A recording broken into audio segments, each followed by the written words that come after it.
4, 3, 2, 1, 0.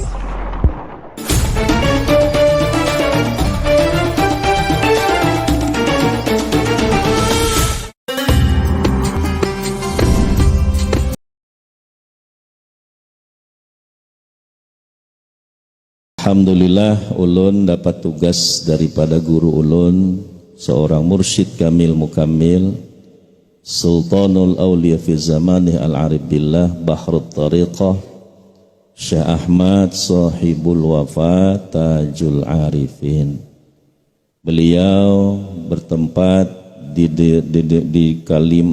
Jawa Barat, tepatnya di Kabupaten Tasikmalaya. Di situ ada satu pondok pesantren yang cukup besar, Pondok Pesantren Suryalaya. Nah, di sana pondok pesantren itu di sana diajarkan bermacam disiplin ilmu-ilmu Islam seperti pada umumnya pondok-pondok pesantren yang lain. Diajarkan fikih, diajarkan tauhid, diajarkan tasawuf, diajarkan ilmu-ilmu alat, nahwu, sharaf dan sebagainya. Tetapi yang mungkin ada satu khususiyah di pondok tersebut yang mungkin jarang itu ditemui di pondok-pondok pesantren yang lain. Di sana dikembangkan satu amaliyah di dalam bimbingan metode rohaniyah, yaitu tariqah. Bapak Ibu yang dirahmati Allah, yang tahu apa itu tariqah? Kadang-kadang kita tidak memahami apa itu tariqah, lalu mendengar tariqah, lalu orang alergi berdahulu. Aku jar kadawani bertariqat masih cinta lawan dunia. Ulun takun lawan pian babila pian ampih mencintai dunia ini. Kalau ada guru yang membimbing mencabut dunia itu dari dalam kolbu kita, kalau pian mampu mengeluarkan dunia sendiri, ulun berguru lawan pian.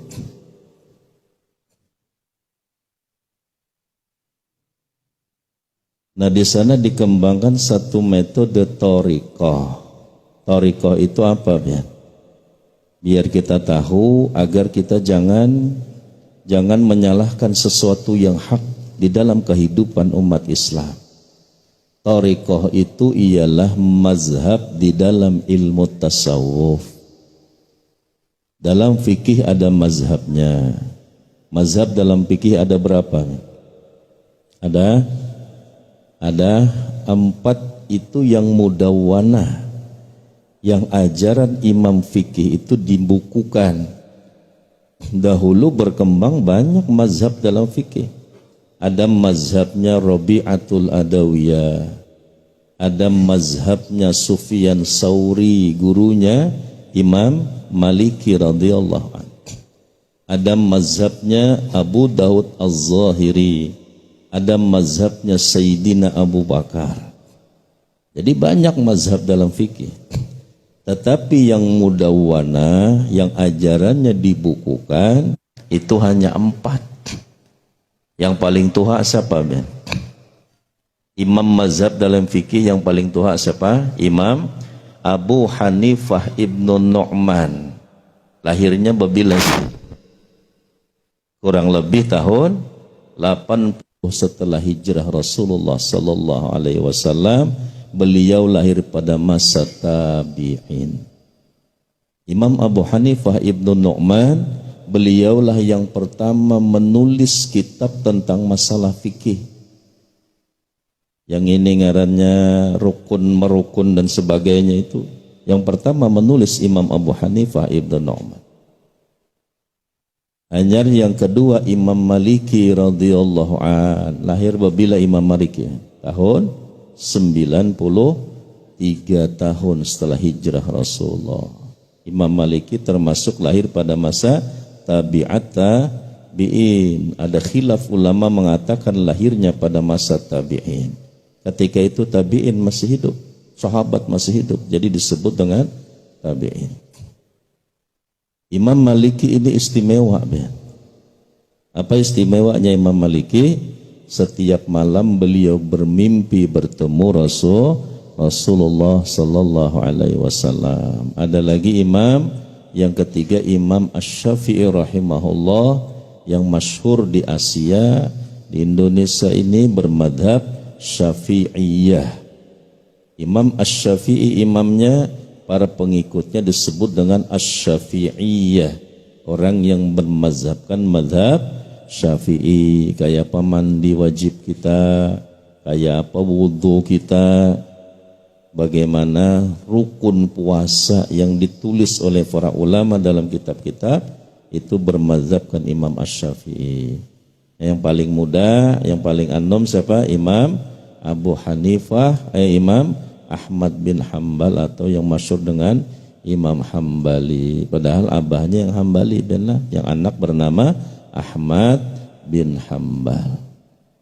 Nah, maka imam yang empat ini semuanya ini benar. Tidak boleh pian mengatakan yang benar hanya Syafi'i, selain Syafi'i sesat. Hati-hati, ini karena kedangkalan pengetahuan kita. Nah, maka dalam fikih ada mazhabnya, ambil salah satu daripada mazhab itu.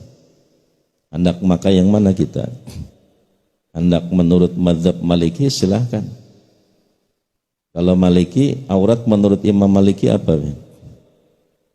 Aurat menurut Imam Maliki bagi laki-laki sau'atain, hanya 2 kemaluan aja. Jadi orang yang rancak mandi di di batang, nah itu cocok bermazhab Imam Maliki itu. Pakai sempak aja kada terbuka aurat. Kalau Imam Syafi'i auratnya minas surrati ila rukbah, dari pusat sampai lutut, wajib ditutup. Ini mazhabnya Imam Asy-Syafi'i, kalau nya terbuka maka hukumnya haram. Nah, jadi yang 4 ini semuanya benar, kada boleh saling menyalahkan. Nah, pian melihat itu yang nampak benar di Mekah, itu kelihatan benar. Oh, ini cara ibadahnya seperti ini, jangan sampai kita menyalahkan. Kita menyalahkan berarti menunjukkan kedangkalan pengetahuan kita tentang pengetahuan para imam-imam itu. Nah, di dalam tasawuf ada juga mazhabnya. Mazhab di dalam tasawuf ngarannya tariqat. Jadi jangan kada biisi tariqat. Kalau orang Banjar lain tariqat, tarikat. Apa jangan? Ikam sudah bertarikat lah. Ya. Salah itu sebenarnya biarlah. Tarikat badal kop, pakai kop, tariqat. Karena kita sudah jadi kebiasaan Isra Mi'raj bulan Ramadan. Padahal Ramadan pakai dot. Kalau Ramadan itu sakit mata artinya. Ramdun itu sakit mata. Pakai dal. Nyebot Ramadan. Bulan apa nih? Kita hendak masuk bulan Ramadan.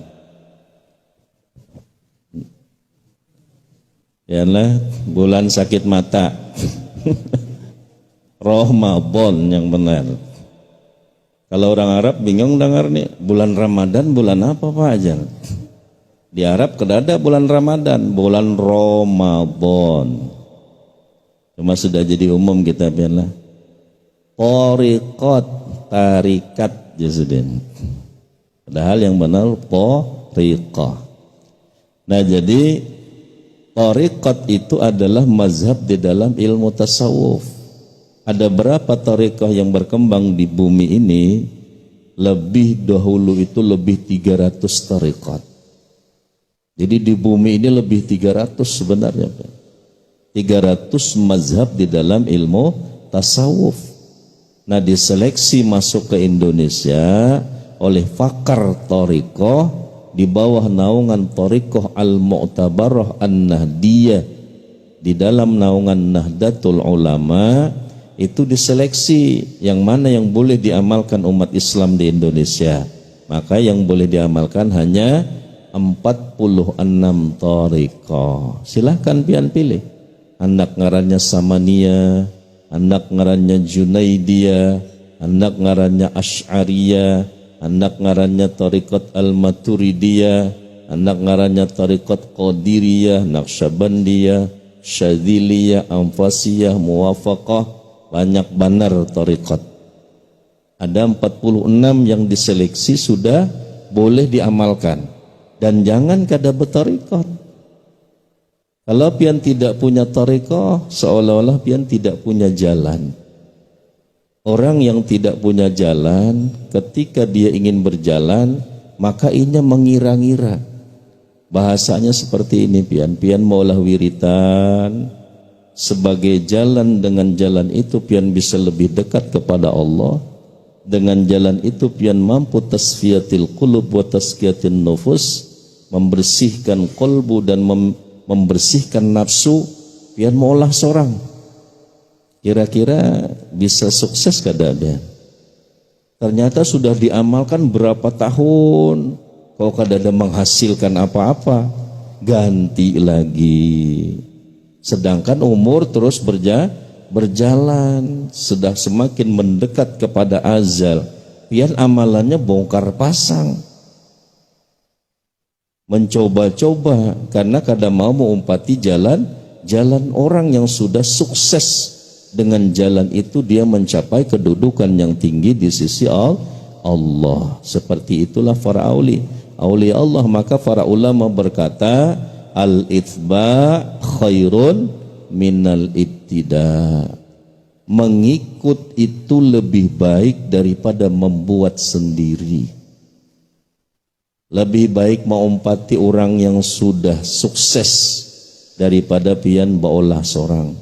Lebih baik mengumpati jalan yang diolah orang ini bubuhan PO daripada pian hendak tulak misalnya ke Balikpapan bola tol seorang. Sanggup kada? Ujar orang nih mati sedini kada ke Balikpapan lagi. Aku ujar kalau nyak ada tuntung tol ko ni kada aku tulak ke Balikpapan. Sampai mati sedini kada kawat tulak. Ini bola seorang jalan, umpati jalan orang aja. Jalan itu mereka mencapai derajat yang tinggi di sisi Allah. Nah jadi jangan kada berthariqat. Apa fungsinya thariqah itu? Thariqah itu dahulu diajarkan oleh Rasulullah. Tidak ada yang tidak diajarkan Nabi. Semuanya wa kulluhum min Rasulillah. Semuanya mereka mengambil itu dari Rasulullah.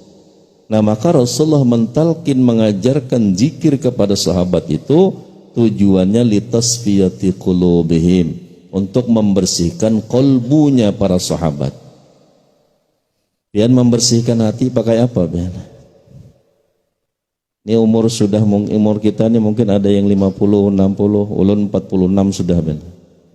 Mungkin ada yang 60, 70. Membersihkan hati pakai apa? Zikir yang kayak apa?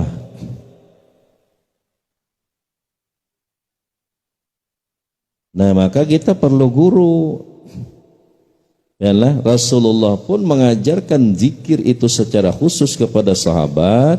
Itu adalah litasfiyati qulubihim, untuk membersihkan kolbunya sahabat. Membersihkan hati ini bukan sunnah, wajib. Sebagaimana wajib membersihkan kotoran-kotoran zahir, seperti itu wajib membersihkan kotoran-kotoran najis-najis batin. Iri, dengki, ujub, sum'ah, sombong, takabur, riya, macam-macam itu penyakit batin. Apalagi penyakit yang paling ganal, penyakit lupa lawan Allah. Ulun tanya lawan pian, bisa kada mengingat Allah? Bapak Ibu, bisa kada mengingat Allah? Apanya yang pian ingat? Di mana andak ingatannya? Ingat Allah di mana andakannya? Di otak. Kalau di otak ini lain gasan mengingat Allah. Otak gasan tafakkur tentang penciptaan alam semesta. Otak ini gasan pian mengelola bisnis, mengelola bumi dengan sebaiknya. Kalau misalnya mengingat Allah jerpian di otak, ketika pian mengingat bisnis, menang Allahnya pemenang bisnisnya. Kalah Allahnya, pasti menang bisnisnya. Karena pian melihat hasilnya kena. Nah maka ini penyakit hati juga yang perlu kita cari guru agar membantu kita bisa mengingat Allah. Umat Islam ini kan seolah-olah sudah ngerti mengingat Allah itu. Ketika ditakuni oleh para penceramah, bapak-bapak, ibu-ibu, kita harus banyak mengingat Allah. Unggut-unggut, nggih Pak Ustadz. Habis bulik bingung, kayak apa mengingat Allah itu? Apanya yang diingat? Kalau disuruh mengingat kawan pian yang sudah kenal, lalu ditakuni ingatlah kawan nikam yang semalam tuh yang ini. Oh ingatnya, langsung terbayang wajahnya, terbayang gaya jalannya dan seluruhnya. Tapi Allah pian pernah melihat kada? Lalu bagaimana ngingatnya? Ini yang perlu kita tingkatkan pengetahuannya. Makanya ndak bisa mengingat Allah itu kalau kada berguru. Rasulullah sudah bersabda, kun ma'allah fa illam takun ma'allah fakun ma'aman ma'allah fa innahu yusiluka ilallah. Hendaklah kalian senantiasa bersama Allah. Mampu ndak pian senantiasa selalu mengingat Allah? Qiyama wa qu'uda wa ala junubihim. Bersama Allah full 24 jam. Berdiri, berduduk, berbaring. Mampu ndak kita mengingat Allah? Ndak kawa. Fa illam takun ma'allah, kalau kamu tidak bisa mengingat Allah, senantiasa bersama Allah, kalau kada mampu ujar Nabi, fakun ma'aman ma'allah, bersama dengan orang yang sudah bersama Allah. Cari manusia yang seperti itu, yang tubuhnya bersama dengan dunia tapi kolbunya wukuf di hadirat Allah. Cari manusia kayak itu. Pian setelah bertemu dengan orang itu, lalu kita bisa mengingat Allah. Oh, kayak ini pang mengingat Allah itu. Oh, di sini pang letaknya. Oh, ini pang isinya. Tapi kalau belum bertemu, bisa enggak pian? Di mana letaknya mengingat Allah? Di hati. Jadi ulun takun nih, yang mana ngarannya hati di tubuh kita? Tunjuk bang. Di mana andakannya? Ngira-ngira pula. Kira-kira di sini kalau. Nggak bisa kira-kira. Nah karena apa kita ngira-ngira terus? Karena kada ada ilmu pengetahuan yang hak. Karena tidak ada yang mengajarkan, tidak ada guru. Maka perlu guru. Nah Bapak Ibu, ini 10:30 sudah, biarlah kalau gasakan panjang ini. Nah jadi sekedar mengingatkan, jadi ulun ditugaskan oleh guru ulun membantu masyarakat yang ingin belajar bagaimana membersihkan kalbunya, bagaimana membersihkan nafsunya, bagaimana menghubungkan rohaninya sampai kepada Allah, dan agar dia mendapat keberuntungan yang abadi. Karena orang yang selalu mengingat Allah itu tidak pernah menyesal dalam surga Allah. Karena ujar Rasulullah, penduduk surga itu banyak yang menyesal. Banyak tuh pianlah. Nah panjang itu kisahnya. Itu saja yang dapat ulun sampaikan. Yang hendak belajar zikir, yang silsilahnya sampai ke Rasulullah, daripada Sayyidina Ali dan juga melalui Sayyidina Abu Bakar Siddiq radhiyallahu anhu. Syaratnya kada banyak, kada usah membawa mandau hanyar, kada usah membawa ayam jagau, hibak tahi ayam di majelis ni kena. Ya ada bawa ayam jagau aja, tajiknya yang gaya ini tajiknya sekalinya ustadznya besawong gawian. Kalau maulah syaratnya benlah bawa ayam jagau aja sekalinya, habis tontong esok besawong sedih. Nah jadi syaratnya hanya 4. Yang pertama Islam, balik dan berakal. Yang kedua suci dari hadas besar, hadas kecil, mohon maaf yang haid kada kawat.